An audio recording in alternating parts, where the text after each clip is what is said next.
이것은 내 성경입니다. 나는 성경이 말씀하는 모든 것을 믿습니다.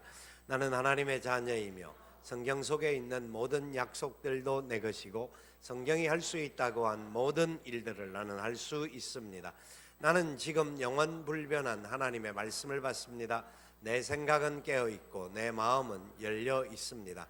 지금 받으려 하는 하나님의 말씀으로 인해 분명히 나는 변할 것이고 성장할 것입니다. 할렐루야, 아멘. 카메라 조금만 더 잡아주 타이트하게 잡고요. 오늘 말씀의 제목은 이제 압니다. 이제 알기 원합니다. 이제 알아야 합니다. 하는 부분으로 말씀을 나누고자 합니다. 지난 한 주간 남태평양 선교사들을 격려하고 또 새롭게 훈련하고 남태평양의 선교 전략들을 위하여서 뉴질랜드에 갔다 왔습니다. 11시간 반이 되는 비행기를 타고 갔다 왔는데 사실 뉴질랜드라는 나라가 굉장히 과거에는 예수를 믿는 사람들의 프로테이지가 굉장히 높았습니다. 지금 말들은 예수를 믿는다고 말하지만 유럽 사람들하고 비슷하게 교회를 출석하는 프로테이지는 5% 전후로 신앙생활을 하고 있다. 엄청난 쇠퇴의 모습을 보입니다. 마지막 시대에 보여주는 특징들 중에 하나인 것 같습니다. 그렇기 때문에 남태평양의 뉴질랜드와 그 둘러싸이는 12개의 나라들을 어떻게 하나님의 복음을 전가하는 일에 쓰임을 받아야 할 것인가 하는 것들도 굉장히 중요하고 우리가 관심을 가지고 기도해야 될 제목이라고 생각합니다. 뉴질랜드 가서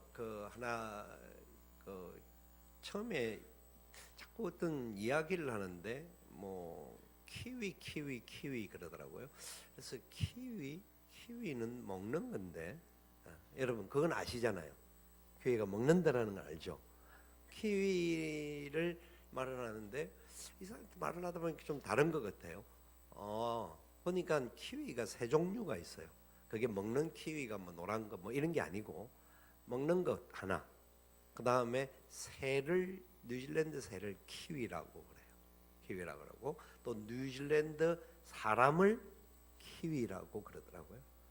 그래서 우리는 키위하면 입에 침이 도는 것밖에 없는데 다른 것들도 키위구나 하는 것을 또 느끼면서 참 안다라는 게 사람들이 아는 것은 굉장히 제한된 부분들이다 하는 것들을 또 생각할 수가 있었습니다. 오늘 이 말씀을 가지고 함께 나누기를 원하는데요. 이 말씀이 이야기되어진 장소가 어디냐면 빌립보 가이사라라는 곳입니다. 빌립보 가이사라는 두 가지다가 이름의 의미가 담겨져 있습니다. 가이사라라고 하는 것은 가이사 왕 티베리우스 가이사가 여러 가지 부분에 있어서 이 땅을 통치하는 부분, 역접근하는 부분, 이 가이사라는 이스라엘의 북쪽에 있는 도시로서 그 가이사에 의하여서 이름이 붙여지고 가이사의 통치와 정치 철학과 여러 가지 것들이 그곳에 많이 담겨 있는 종교적인 것, 정치적인 것, 사회적인 것까지 문화적인 것까지 다 담겨 있는 의미가 있습니다. 그곳이 빌립보라고 하는 이름이 같이 붙여져 있는데 빌립이라고 하는 헤롯 왕이 있었어요. 분봉왕 헤롯 중에 한 사람이 빌립인데 그 이름을 붙여서 그곳을 빌립보 가이사라. 왜냐하면 남쪽에도 또 가이사라라고 하는 도시가 따로 있기 때문에 아마 구분하는데 사용했지 않은가. 근데 예수님께서 이곳에 가셔서 질문을 하신 겁니다. 왜 가신지에 대한 이야기는 많이 나오지 않습니다. 그런데 여러 마을로 나아가셨다라고 말하면서 이야기하는데 그 나가서 행했던 다른 이야기를 말하지 않고 이 질문을 한다라는 겁니다. 사람들이 나를 누구라고 하느냐? 사람들이 나를 누구라 하느냐? 그러면서 또한 너희들은 나를 누구라고 하느냐? 하는 질문을 하는 겁니다. 여러분 예수님이 하시는 질문은 그냥 할 말이 없어서 하는 게 아니라 굉장히 중요한 의미를 가지고 그 뜻을 그 속에 아마처럼 담고 가지고 말을 하고 있지 않느냐. 귀신을 쫓아낸다, 오병이의 기적을 일으킨다, 많은 역사들을 일으키는 장면을 보여주지 않고 이곳에서는 주님이 나를 누구라고, 사람들이 누구라고 하고 너희는 나를 누구라고 하느냐 하는 질문을 굉장히 중요하게 합니다. 왜 그럴까요? 그곳이 어디라고요? 빌립보 가이사라. 가이사라 빌립보. 어디라고요? 빌립보 가이사라. 네. 그거 아시면, 그걸 왜 알아야 되느냐면 안양이라고 하는 이름의 뜻이 뭐죠? 우리 안양, 살아도 뭔지도 모르고 삽니다. 안양이라고 하는 이름의 뜻은 이게 불교 용어에서 나왔습니다. 안양이라고 하는 단어는 불교 뜻에서 나와서 나중에 가면 그것이 극락이라고 하는 의미도 담겨져 있고요. 그래서 안양에 안양사가 유명하고 안양에 뭐 산막사, 절들이 많습니다. 우리가 사는 이 도시가 그런 부분들이 많습니다. 그래서 안양이라는 말은 굉장히 편안하다 하는 그런 의미가 있죠.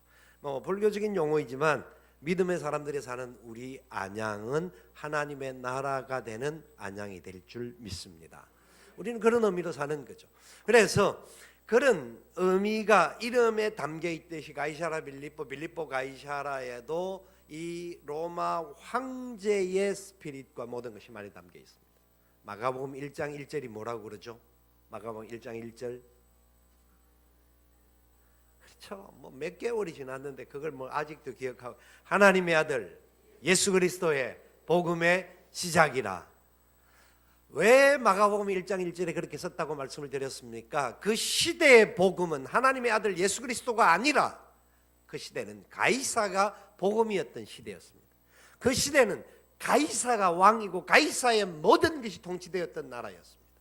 그런데 마가가 이 복음서를 기록하면서 결론적으로 썼던 말 자체가 제일 먼저 나온 겁니다. 하나님의 아들 예수 그리스도의 복음의 시작이라. 그 의미를 담고 있는 것이 바로 마가복음인데, 그래서 마가복음에서 이 빌립보 가이사라에서 예수님이 하신 질문, 사람들이 나를 누구라고 하느냐? 세례 요한이라고도 하고요, 엘리야라고도 하고요, 그리고 마태복음에는 한 사람이 더 나오는데 예레미야라고도 하고요, 그리고 선지자 중에 한 사람이라고도 그럽니다 라고 이야기합니다. 이 등장하는 사람들이 입에 거론되어져서 등장하는 그 사람들은 그 시대마다 굉장히 중요한 역할을 감당했던, 중요한 힘있던 선지자들의 역할을 했던 사람들입니다. 선지자 중에 한 사람이라고 하는 말은 신명기에서 예언되어 나오는 말씀으로서 모세를 통하여서 자기와 같은 선지자 중에 한 사람이 나올 것임에 대한 예언입니다. 그러니까 이 등장되었던 사람들은 그 시대의 영적인 거장들로서 굉장히 파워 있는 사람들로 생각되어지는 거죠. 그건 굉장히 중요한 겁니다. 그런데 예수님은 그 질문에 멈추지 않았습니다. 왜? 이렇게 말하면 이해가 될 겁니다. 지금 이 세상은 예수님을 누구라고 그럽니까? 예수님을 뭐라고 그럴까요? 우리가 잘 아는 4대 성인 중에 한 사람이다 하는 것이 가장 기본적인 말에서 주장을 합니다. 그리고 예수님에 대하여서 이슬람에서도 말하기를 사도 중에 한 사람이다. 그게 뭐 신성은 있기도 하지만 뭐 하면서 하여튼 여러 가지 복잡한 이야기들을 합니다. 하는데 예수님을 그냥 어떤 존재의 중요한 존재로서는 인칭을 하는데 그것으로 끝이라는 겁니다. 세상은 예수님이 힘 있는 사람 중에 한 사람, 권세자 중에 한 사람 정도로 이야기하는데, 자, 예수님이 다시 그래서 질문합니다. 그러면 너희는 나를 누구라고 하느냐? 제자들에게 한 질문. 너희는, 자, 그러면 다시 이렇게 묻습니다. 우리에게 묻습니다. 저와 여러분들은, 너희는 예수님을 누구라고 하느냐? 여러분, 이 부분은 우리에게 너무나 중요한 겁니다. 베드로가 대답합니다. 가장 대표적으로, 또한 가장 성격이 급하고 가장 말을 빨리 하는 베드로이기 때문에 예수님은 그리스도이십니다 라고 선을 합니다.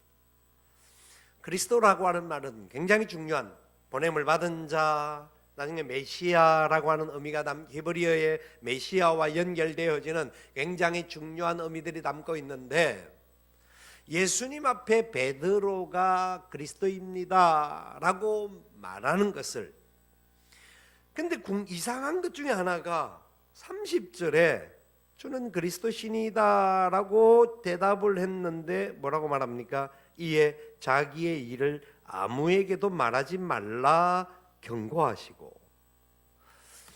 마태복음 16장에도 이와 같은 사건이 동일하게 나오는데, 마태복음 16장에 베드로의 신앙 고백할 때에 주님이 이렇게 말합니다. 이것을 알게 하는 이는 사람에게서 난 것이 아니라 하나님으로부터 난 것이다. 하나님이 알게 해준 것이다. 얼마나 놀라운 건지 모른다. 하나님이 깨닫게 해주시지 않으시면 알 수가 없다 하는 것을 전제해서 말하면서 칭찬도 합니다. 베드로야, 너의 그 신앙 고백을 바탕으로 하여서 내가 그 위에 교회를 세울 것이다. 누구의 교회? 나의 교회, 주님의 교회를 세우겠다라고 놀라운 축복의 선언을 하시고 놀라운 은혜의 역사를 펼쳐주십니다. 얼마나 귀한 고백을 했으면 베드로에게 그런 말씀을 하셨을까요? 그런데 그 말들을 칭찬하고 축복하시는 이야기를 하시지만 역시 똑같이 마태복음에도 아무에게도 말하지 말라 하는 이야기를 하는 거예요. 여러분 이해가 됩니까? 너무나 귀한 말을 했으면 예수님에 대하여서 선포해야 되나요? 하지 말아야 되나요? 당연한 이야기입니다. 해야죠. 주님이 이 말씀을 가지고 묵상을 하면서 깨달아지는 것이 뭐냐니까, 왜 그랬을까? 분명히 칭찬하고 그 고백은 너무나 중요한 것인데 그 고백이 그냥 사장되기 위하여서 말하지 말라고 하셨을까 하는 생각을 하게 됩니다.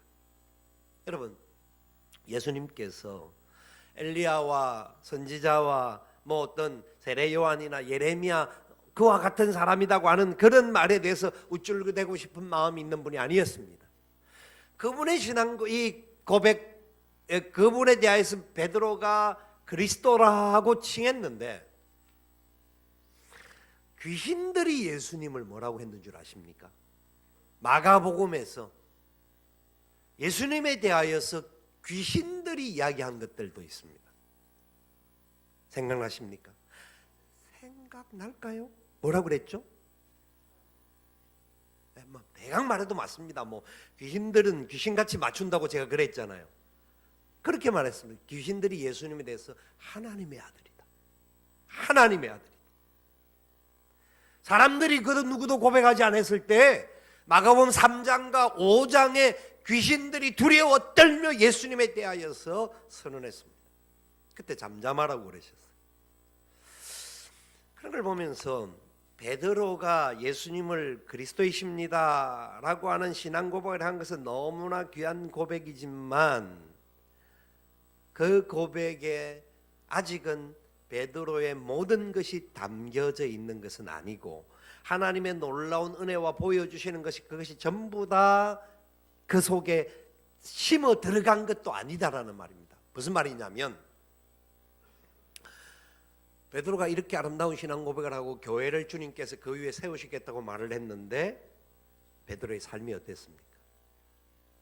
예수님께 십자가에 못 박히기 전날 밤에 잡혀갔을 때에 예수님을 멀찌감치 쫓아갔고 그전에는 예수님 간다 할 때 내가 죽기까지 예수님 따르겠습니다 호언장담하고 큰 소리 쳤던 베드로였다가 가는 길 속에 뭐라고 그랬나요? 저 양반 몰라. 예수 몰라. 모를 뿐만 아니라 하고 저주하면서까지 예수님을 부인하고 도망쳤습니다. 분명히 예수님을 그리스도라고 고백도, 그 고백을 통하여 예수님께 칭찬도 받았지만 저는 그 부분과 예수님께서는 아직 아무에게도 말하지 말라 했던 부분들을 상관관계로 연결을 해보면서 그런 생각이 드는 거예요. 주님이 하신 말씀이 생각나니 뭐냐? 아직 때가 되지 않았구나. 아직 때가 아니었다. 때가 되지 않았다. 주님께서도 말씀하셨습니다. 내가 지금 예루살렘을 올라가는데 아직 때가 되지 않았다. 때가 되면 알 것이다. 이제 그 때가 왔다. 올라가자. 제자들에게 하신 말씀들이 있습니다. 바로 죽음에 가는 그 길이 우리를 살리는 길이고 십자가의 그 길이 우리에게 영원한 소망인 것을 주님이 때가 왔음을 말씀해 주시고, 사람들은 그때 주님의 때가 왔음에도 불구하고 제대로 깨닫지를 못하는 거죠. 알지를 못하는 거죠. 그래서 주님을 부인하기도 하고 자기들 속에는 옳은 대로 생각도 하고 행동을 합니다. 그런데 주님께서 또 때를 우리에게 주시는 게 성령의 임재, 부활 이후에 성령이 함께 하시는 은혜의 역사를 부어주십니다. 성령의 은혜가 베드로와 따르던 예수님의 제자들에게 부어졌을 때에 그들이 놀랍게 변화되어집니다. 그때는 베드로가 잡혀가서 매를 맞아도 예수님은 우리의 주 되시고 그리스도이십니다. 예수님만이 우리의 생명입니다. 예수 그리스도만이 우리의 구원이십니다. 베드로가 선언을 합니다. 그전에는 주님이 이렇게 말씀하시는 이유가 네가 그냥 입으로는 반짝 고백을 하고 고백을 해서 막 칭찬을 받으니까 베드로 같은 경우는 와 내가 칭찬받았다 하면서 무언가 모르게 자기를 더 과시하고 싶고 업절되고 싶은 그런 마음들도 있었을 겁니다. 예수님 곁에 수없이 쫓아다니며 예수님이 이루는 수많은 역사를 경험했지만 이들이 예수님을 정확하게 알지도 못하고 궁금해하기도 못하고 그대로 막 와 이상하게 막 반신반의하고 그런 존재들이었습니다. 분명히 입술의 고백은 잘한 겁니다. 예수님이 그리스도입니다. 우리 성경은 주는 그리스도십니다 라고 말했지만 어느 성경에는 주라고 하는 말이 있는 게 아니고 너희는 나를 누구라고 물을 때 1인칭 단수로 물으니까 베드로는 2인칭 단수로 당신은 그리스도십니다 그렇게 말했습니다. 당신이 그렇게 질문하니까 당신이 바로 그리스도이십니다 라고 하는 입술의 고백, 자기가 그동안 예수님과 경험했던 수많은 시간을 통해 예수님을 배우고 깨닫고 알게 된 결과의 고백이었습니다. 그건 너무나 잘한 겁니다. 교회를 처음 다니도 예수 그리스도를 주라고 고백할 수도 있지만 우리의 신앙이 깊어지면 깊어질수록 예수님을 알면 알수록 예수님의 사랑을 더 체험하면 할수록 진짜 예수 그리스도는 복음의 시작이다. 예수 그리스도는 바로 구원자이시다. 아멘. 그것을 우리는 선언하게 되는 겁니다. 우리 오랫동안 신앙생활을 하고 교회를 다녀서 그냥 그럭저럭 신앙의 모습을 가지고 있는 것 같지만 주님을 믿음이 깊어지면 깊어질수록 알면 알수록 더 존귀하고 복되고 온전한 분임을, 그분이 아니고는 우리는 소망이 없음을, 세상이 아무리 부귀영화가 넘치고 세상이 아무리 어렵고 힘든다 할지라도 그 모든 상황에서 그분만이 우리의 구원자이심을 믿습니다. 그 뜻을 고백할 수 있다는 겁니다. 그렇기 때문에 세상은 예수님을 사대성인 중에 한 사람이나 그냥 공산주의에서는 종교는 아편이라고 말하는 그런 구조에 있다가 우리가 베드로의 고백과 같이 입술의 고백, 교회를 나오면서 신앙생활을 하면서 우리는 예수님이 나의 주 되십니다, 나의 구원자가 되십니다 말을 하는데 실제 우리의 삶의 자리 속에서 예수님을 주라고 선언을 하면서 살고 있는가 하는 질문을 다시 해보게 되는 거예요. 그런데 보세요, 우리가 신앙생활을 아주 잘한다라는 가정 1번, 신앙생활은 하기는 하지만 대강 적당하게 그냥 너무 깊이 들어가면 안 되니까 그냥 교회만 오간다 하는 것 2번, 1번이든지 2번이든지 보세요, 2번의 사람들이 예수님을 증거조차를 하기가 어려워합니다. 그런데 증거를 한다고 한들 사람들이 그 말을 들어줄까요? 1번의 사람들은 아주 신앙생활 잘하는 사람이죠. 아주 믿음을 잘 가지고 있다고 생각하는 여기에 계신 분들, 그죠? 아멘? 부끄러워서 아멘은 못한다. 우리가 바로 그런 존재들인데 그런 존재들인 우리라고 할지라도 세상을 향하여 나가서 예수님이 구원자입니다, 예수님만이 생명입니다 선언을 할 때 세상은 니나 잘 믿어 그렇게 하지 않습니까? 우리의 모습들 속에서 우리가 진짜 바로 믿고 온전하게 산다고 해도 세상은 우리를 거부하는 경우가 많습니다. 그럼에도 불구하고 우리는 포기하지 않는 겁니다. 그럼에도 불구하고 그분이 그리스도이시고 그분이 우리의 생명의 주인 되시고 왕이시고 모든 삶의 권능자 되시기에, 보십시오, 예수님의 제자들은 부인했던 사람들입니다. 예수님을 도망갔습니다. 옆에 있지도 못하고 멀찌감치 베드로조차 목숨까지 걸겠다고 당당 호언장담했던 사람이었음에도 불구하고 예수님은 모른다 모른다 모른다 저주하면서까지 도망쳤습니다. 그런데 오순절 마가의 다락방에 성령의 임하심을 경험하고 난 이후에 베드로는 다니면서 복음을 전가하다가 매를 맞기도 하고 잡혀가기도 하고 그럼에도 불구하고 예수 그리스도만이 구원자입니다 선언합니다. 뿐만 아니라 베드로는 그의 인생 마지막에 로마에 가서 복음을 전가하다가 잡혀갔는데 잡혀서 죽어야 되는데 십자가에 그냥 달린다라는 것은 나는 예수님 발꿈치도 쫓아갈 수 없는 그런 존재인데 나는 그냥 죽을 수가 없다. 나를 거꾸로 매달아 달라. 그렇게 죽습니다.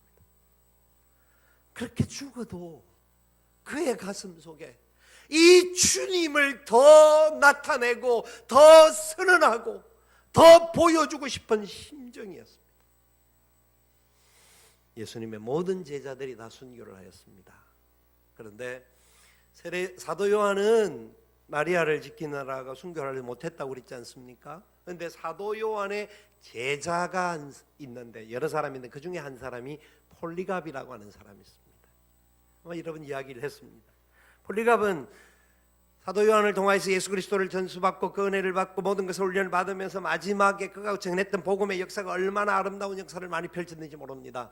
그런데 그도 결국은 예수 믿으면 안 된다. 예수님을 주라고 고백하면 안 된다. 예수가 그리스도가 아니라는 말 한마디만 해라. 한 번만 부인해라. 그럼 내가 너 생명 살려주겠다라고 하는 핍박을 받습니다. 그는 고백하고 선언합니다. 예수님이 한평생 내가 90평생을 살아온 동안 한 번도 나를 외면하거나 부인하신 적이 없는데 내가 어떻게 그 주님을 부인할겠나.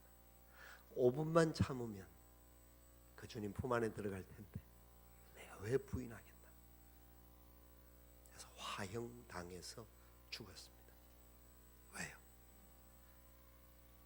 예수 그리스도만이 그분만이 우리의 생명이고 우리의 주 되시고 메시아 되심을 믿었기 때문입니다.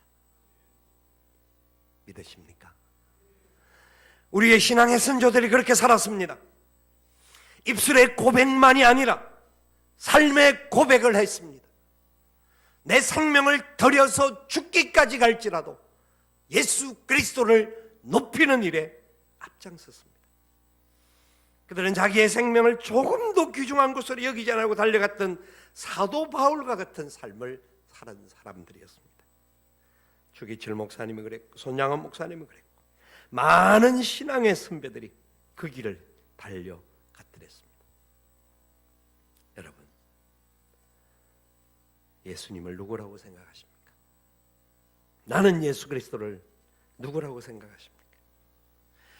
주님이 오늘 본문에서 그들에게 아주 강하게 경고하시면서까지 말하지 말라고 한 것은 주님의 그리스도 되심을 선언하지 말라는 것도 아니고 주님이 우리의 주인 되시고 구원자가 되시고 생명 되심을 말하지 말라는 것이 아니라 우리의 연약함 때문에 우리가 당할 핍박과 고난들 때문에 우리가 딴 길로 가기 쉬운 존재들이기 때문에 그 은혜를 더 온전히 깨닫고 난 다음에 주님을 더 깊이 알고 난 다음에 그 주님을 마음껏 전하라는 것이었습니다.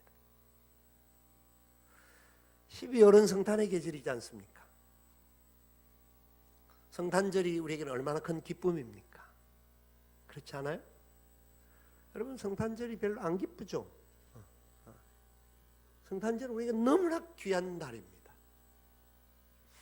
이 성탄의 계절에 우리 가운데 찾아오신 예수 그리스도, 우리 가운데 가장 연약한 모습으로 오신 그 주님, 그 주님을 다시 한번 되새기는 거죠. 그 주님이 왜 말구에 탄생하셔야 했으며 왜 여러 가지 상황들 속에서 가장 열악한 부분들이 우리들 가운데 펼쳐 보여주셨는가. 지금 세계는 성탄 축제로 들끓고 있습니다. 남반부의 사람들은 여름철인데 뜨거운 태양 아래에서 성탄을 즐기고, 북반부의 사람들은 눈을 맞으면서 추리를 만들고 성탄을 즐깁니다. 우리가 즐기는 이 성탄이 단순히 한순간 즐기기 위한 것으로 끝나는 것이 아니라, 그분이 우리를 참으로 살리시고 소망을 주시고 온전한 생명의 길로 가도록 하기 위해서 우리 가운데 오셔서 몸소 모든 것을 다 체휼하신 그리스도시요 구원자시요 생명이신 것을 믿으시기 바랍니다. 그래서 우리도 우리 주위에 있는 연약하고 힘들고 어려운 자들을 향하여서 예수 그리스도를 나누어주며 살아가야 합니다. 우리는 예수님 때문에 영광 받으려고 하는 마음들 많이 있습니다. 예수님 때문에 더 좋은 복을 받고 싶은 마음들도 인간이기 때문에 있을 수 있습니다. 그러나 그것은 그리스도를 정확하게 알지 못할 때 갖는 생각들입니다. 오병이어가 기적이 일어났을 때 수많은 무리들은 예수님을 옹이하였어 왕으로 세우려고 하였습니다. 그래서 자기들은 오른쪽 왼쪽에 앉기를 원하는 제자들이었습니다. 근데 예수님을 알면 알수록, 하나님의 나라 복음을 알면 알수록 나를 희생하고 내가 주님의 뜻을 이루면서 달려가면서 헌신할 수 있다라는 사실, 쓰임 받을 수 있다라는 사실, 얼마나 귀한 일인지 모릅니다. 주님을 위한 일들은 희생이 따라옵니다. 아픔도 따라옵니다. 눈물도 따라옵니다. 그러나 그 속에 생명이 있음을 믿으시기 바랍니다. 우리는 이 구원의 은혜의 역사를 아는 사람들입니다. 비록 성탄을 맞이하면서 우리에게는 화려한 선물을 얻을 수도 없고 많은 부분에 있어서 다른 사람보다 더 좋은 것이 없을 수도 있습니다. 그러나 내가 주님을 더 깊이 알게 해주신 것 감사합니다. 주님을 좀 더 깊이 깨달을 수 있게 해 주시옵소서. 주님을 더 온전히 알게 하여 주시옵소서. 그래서 주님과 함께 동행하는 축복의 삶을 살아갈 수 있기를 원합니다. 시간이 가면 갈수록 그 은혜가 더 깊어지고 그 사랑이 더 풍성해졌어. 이제는 압니다. 나는 예수님이 메시아요, 그리스도요, 구원자시요, 생명이시고 심판주로 오실 것을 압니다. 그 믿음으로 살겠습니다. 그렇게 결단하겠습니다. 고백할 수 있는 저와 여러분 되시기를 살아계신 예수님의 이름으로 축원을 드립니다. 아멘.